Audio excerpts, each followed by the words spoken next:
Hi guys and welcome back to Guide Nation. Today I'm going to show you how to change the currency in Shopify. In order to do this, first of all, navigate to your Shopify's dashboard by logging in with your user credentials. After you're logged in, you will see your dashboard. On your dashboard, click on the settings option at the bottom left corner.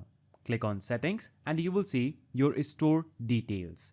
Now on this page, you'll have to click on the search option at the top and search for change currency. So type in change currency. Now you will see an option saying billing currency. Click on this option. Now you will see your billing profile. Here you'll have to scroll down and navigate to the currency section.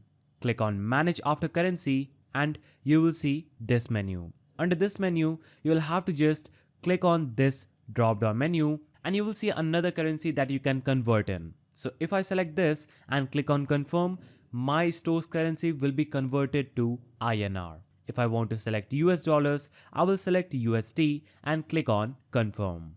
As you can see, my billing currency has been saved. So that's the simple way to change currency in Shopify. If you found this video helpful, please don't forget to give it a thumbs up, subscribe and hit that notification bell. And I'll see you in the next video.